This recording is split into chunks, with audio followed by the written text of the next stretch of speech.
Okay, substitution method exercise 3.3। ठीक है, अब मैं आप लोगों को इस एंगल से समझाऊंगी कि आपको थोड़ा सा समझ में भी आए, राइट। ये चैप्टर का नाम तो आप लोगों को पता ही है, a pair of linear equation in two variable. तो it is a pair of linear equation in two variable. तो डेफिनेटली क्या होगा, आपके पास दो इक्वेशंस होंगी। दो इक्वेशंस को हम लोग किस तरीके से लिख सकते हैं, तो लेट अस सी। आप इसको लिख सकते हो a1x plus b1y plus c1 is equals to 0। दूसरे इक्वेशन को आप कैसे लिख सकते हो, a2x plus b2y plus c2 is equals to 0। ये बात समझ में आई है? हाँ, उधर होगा, एक मिनट फिर से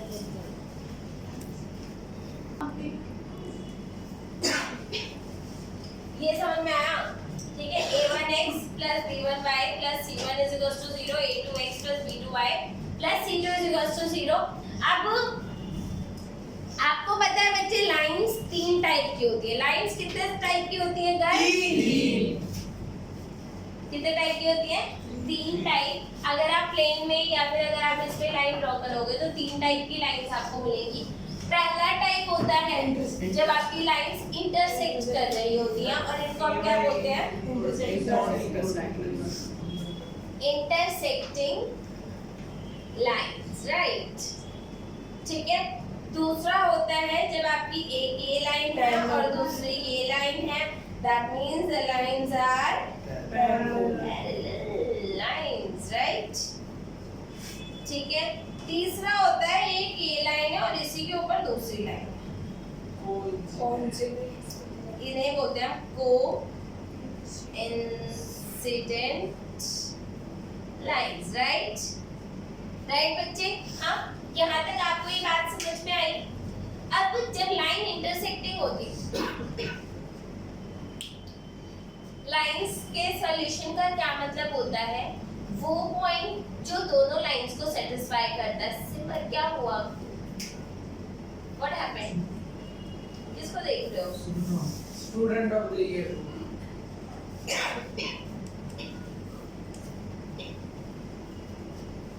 ओके, व्हाट हैपेंड? हाँ,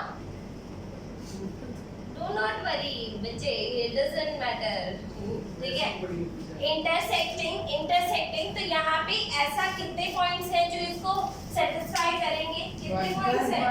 जस्ट सिंगल वन पॉइंट। ठीक है, सिमर जी समझ में आया? Yes ma'am. यहाँ पे कितने पॉइंट्स हैं? Only one solution is possible. समझ में आई बात? ठीक है, क्योंकि यहाँ पर दोनों के बीच का एक ही तो पॉइंट है, ये बात समझ रहे हो? ठीक है। दूसरा हुआ, इनके बीच में तो कोई कॉमन पॉइंट ही नहीं है, तो इसको हम क्या लिखते हैं बच्चे? No solution. क्या बोलते हैं? No solution. इसे क्या बोलते हैं? infinitely many solution, infinite solution. So how many solution? Infinite. बच्चे बात समझे? ठीक है। अब आपका एक्चुअली 3.2 में गिवन भी यही था कि how to identify whether the lines are intersecting, parallel and coincident। तो हम कैसे पता लगाएं कि लाइंस जो है वो इंटरसेक्टिंग है, पैरेलल है या कोइंसिडेंट है? इसका पता लगाने का एक ही तरीका है, when a1 upon a2 is not equal to b1 upon b2 then intersecting। तब उसे क्या बोलते हैं? इंटरसेक्टिंग। अगर मैं बोलूं parallel a1 upon a2 is equals to b1 upon b2 but not equal to c1 upon c2, तब उसे बोलते हैं हम पैरेलल लाइंस, जब आपका c1 upon c2 के इक्वल नहीं है। आई बात समझ में? तीसरा होता है कोइंसिडेंट लाइन। अब कह रहा है सब कुछ सेम है तो सब कुछ सेम है, मतलब a1 upon equal to B1 upon equal to C1 upon. आगे बात समझ में? तो you have intersecting line, you have parallel line, you have coincident line। हमारे पास बच्चे कुछ वर्ड प्रॉब्लम्स आएंगी, हमारे पास क्या होंगी? कुछ वर्ड प्रॉब्लम्स होंगी जिनकी आपको क्या बनानी पड़ेगी? इक्वेशन बनानी पड़ेगी, और इक्वेशन बनाने के बाद आपको उसको सॉल्व करना होगा, राइट? एक बात याद रखना, वर्ड प्रॉब्लम में मोस्ट ऑफ द टाइम जो आपको इक्वेशंस मिलती हैं, ठीक है, वो लाइंस हमेशा कैसी होती हैं? इंटरसेक्टिंग। हमेशा कैसी होती हैं? इंटरसेक्टिंग होती है, उनके इनफाइनाइटली मेनी सॉल्यूशंस नहीं होते, तो you will have just one solution, ठीक है? Now most of the equation will have only one solution. ये बात समझे कि नहीं? समझे या नहीं? समझ, ठीक है? अब इसको फाइंड करने का तरीका क्या है? तरीके बच्चे दो हैं। पहला तरीका आपका होता है बाय सब्स्टिट्यूशन, राइट? दूसरा तरीका होता है आपका एलिमिनेशन। आप दोनों तरीके भी अगर फॉलो करोगे तो आपको सेम रिजल्ट मिलेगा, सेम आंसर मिलता है। एंड मजे की बात यह है बच्चे कि क्वेश्चन में कभी लिखा नहीं होता कि सब्स्टिट्यूशन से सॉल्व करना है कि एलिमिनेशन से सॉल्व करना है, ये बात नहीं लिखी हुई होती है। तो आप चाहो तो सब्स्टिट्यूशन भी लगा सकते हो, आप चाहो तो एलिमिनेशन भी लगा सकते हो, which is easier to do, ठीक है? कौन सा इजी होता है करना, सब्स्टिट्यूशन या elimination? I will say elimination, which is most easy, elimination, ठीक है?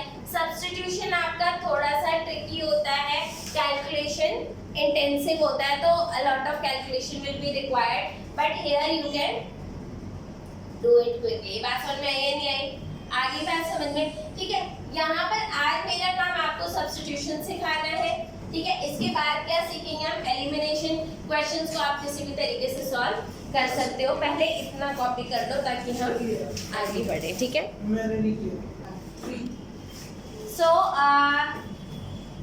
इस क्वेश्चन को करने में मेरे को लगता है rest of the class will go on.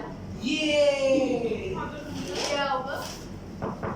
After tells his daughter कि 7 साल पहले, 7 साल ago, 7 years ago बोले तो 7 साल पहले, ठीक है?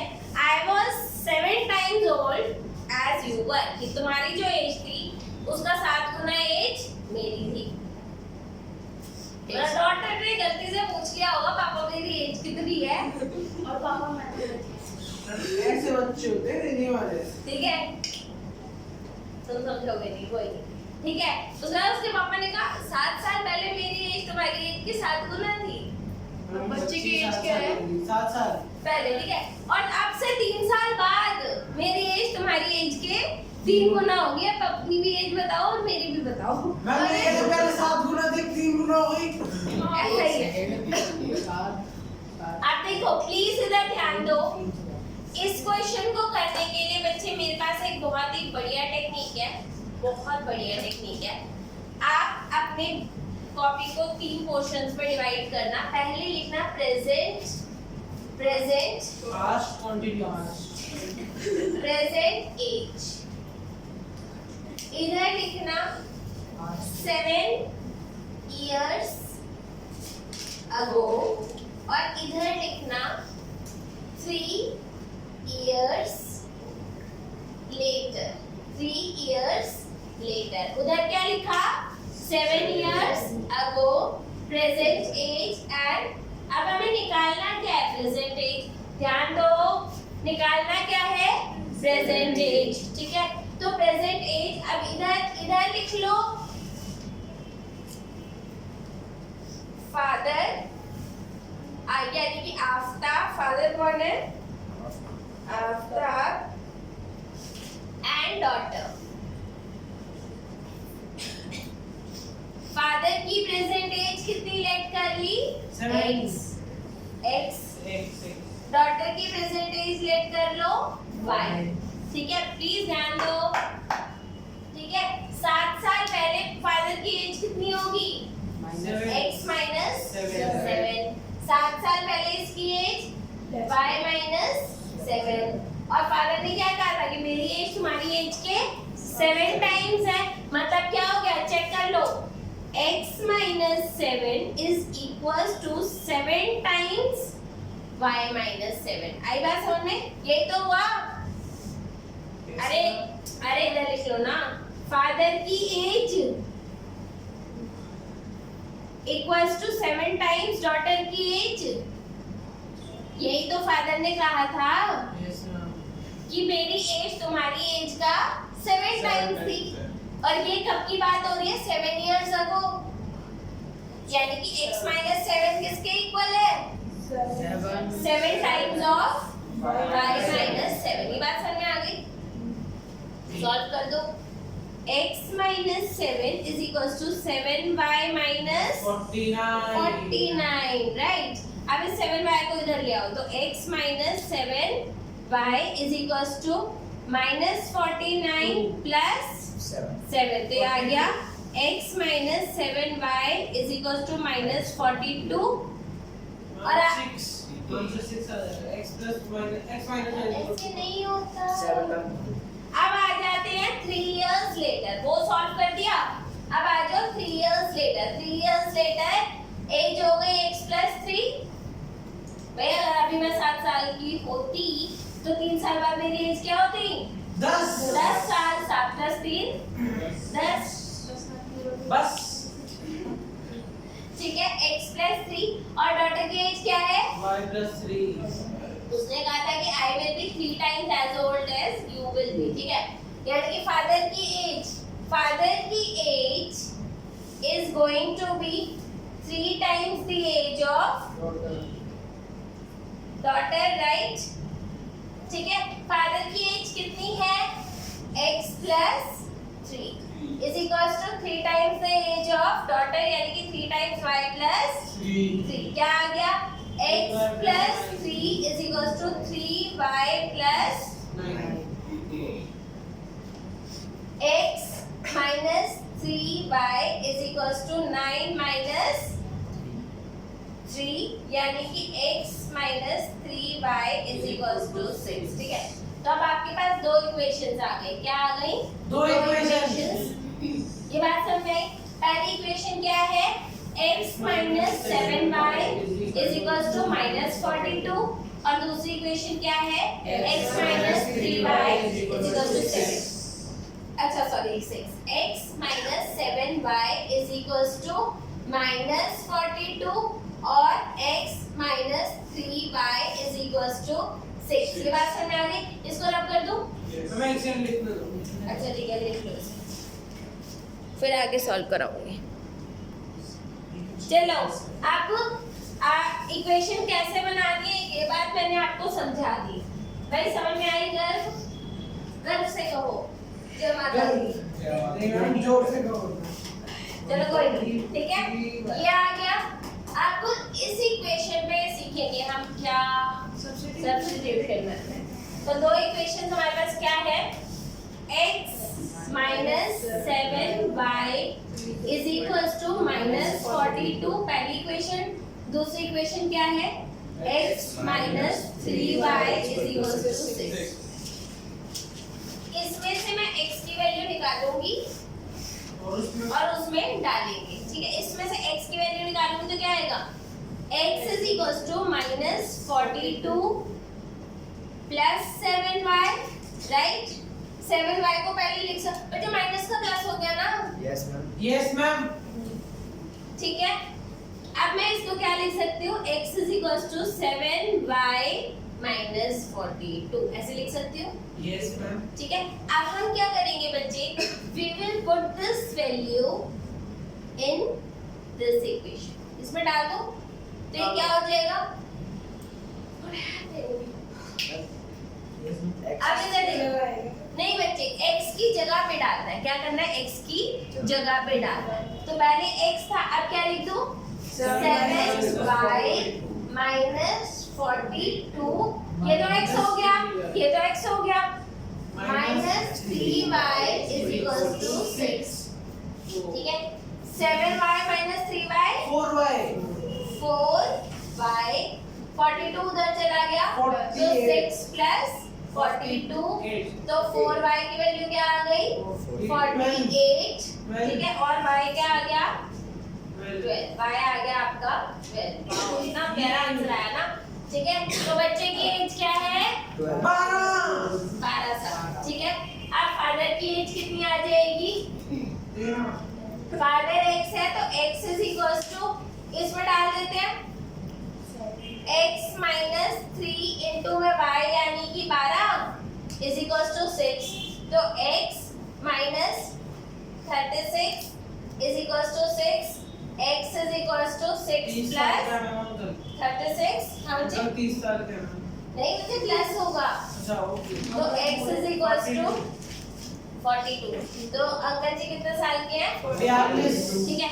अब ये इनकी प्रेजेंट एज है, समझ में आया, ये इनकी क्या है प्रेजेंट एज। अब मान लो मैं एग्जाम में क्वेश्चन कर रही हूँ, मेरा आंसर भी आ गया, finally I want to check कि मेरा आंसर सही है या गलत है, राइट। तो आप फटाफट दोनों की एज में से जरा 7 घटा दो, 7 माइनस कर दो, तो 12 में से 7 गए और 42 में से भी 7 गए, ठीक है।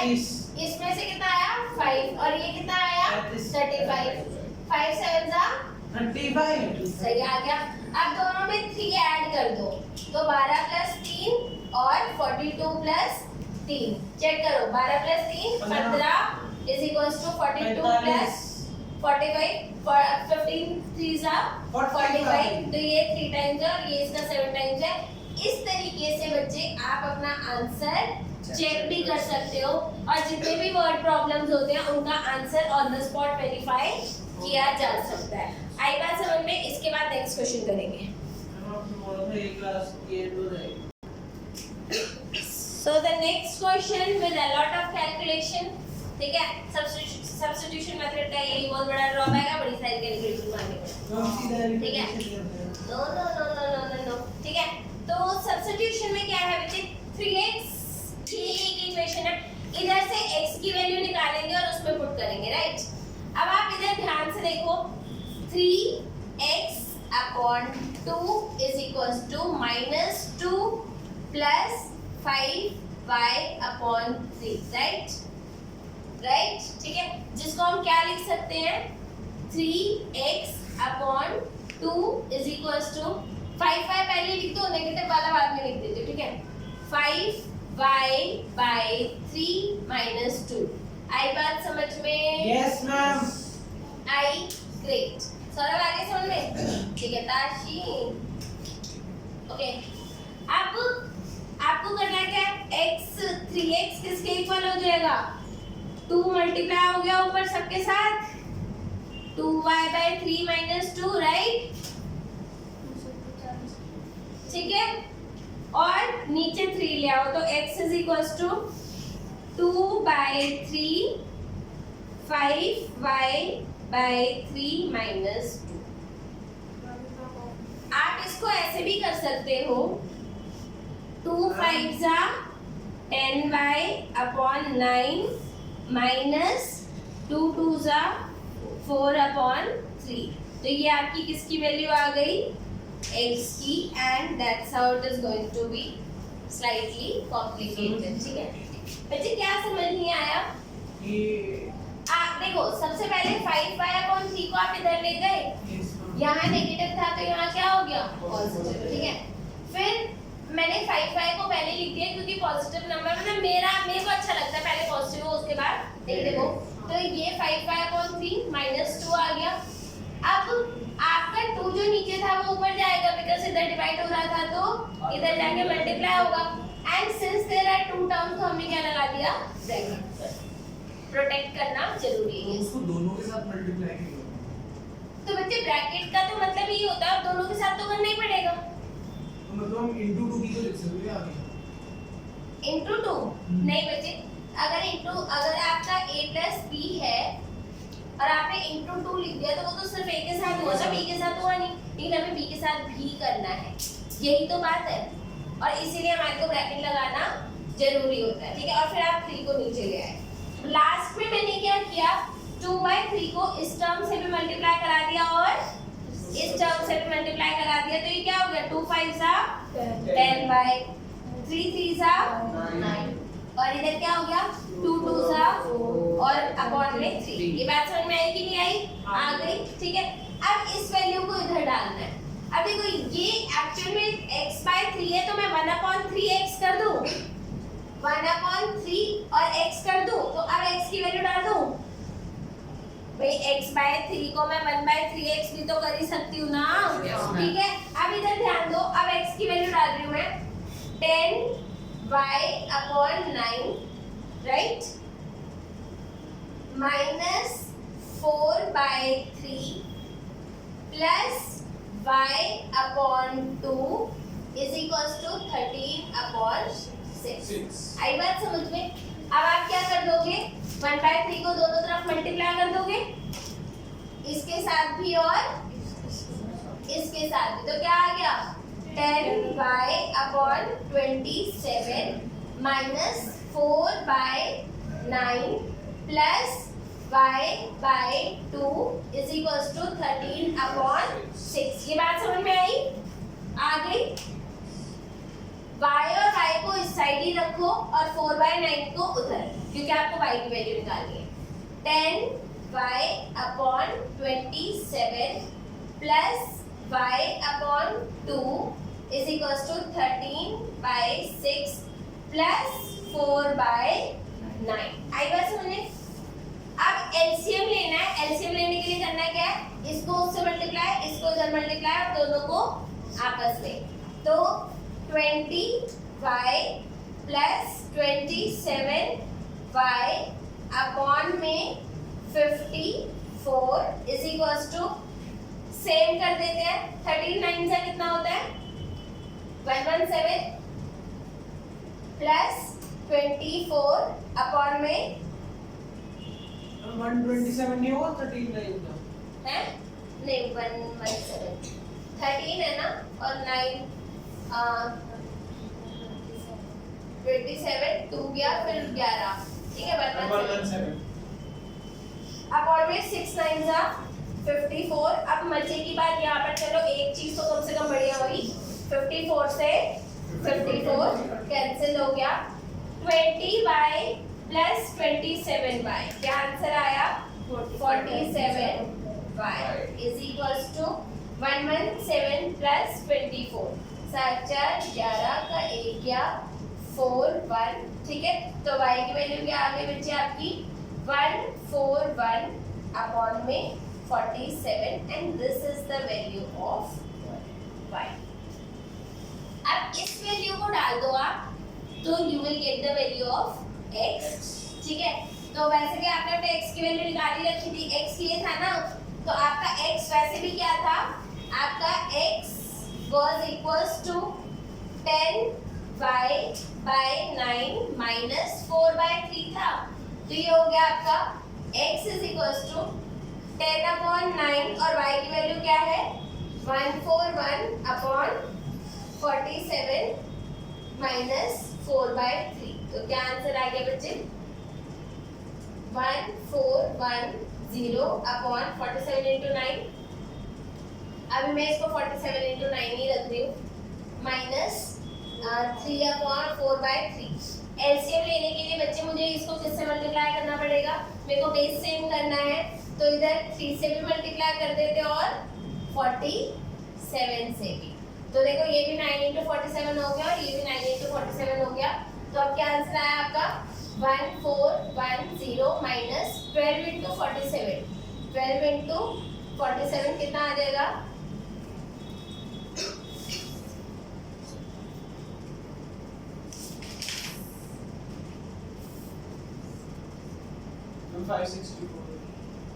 564, ठीक है। तो ये आ गया आपका 564 अपॉन में 47 इंटू 9,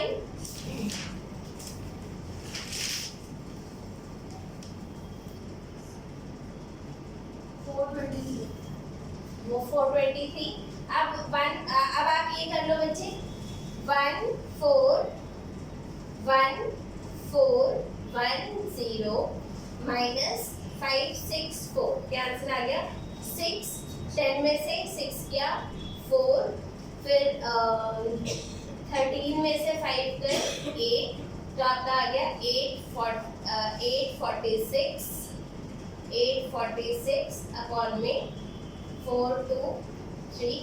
आई थिंक ये दोनों ही 3 से कट जाने हैं, तो 3 2 जा 6, 3 8 जा 24, 3 2 जा 6 अपॉन में 3 1 जा 3, 3 4 जा 12, 3 1 जा, तो ये आपका आंसर आ गया 2।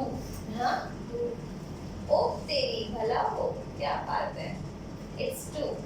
हाँ ये तो इसका डबल ही है बच्चे, 4 2 3 वैसे भी इसका डबल ही है ना, तो वैसे भी आपका आंसर जो आना है वो 2 आ गया। And that's how you had to solve. सही है, मुझे लगता है। ओके।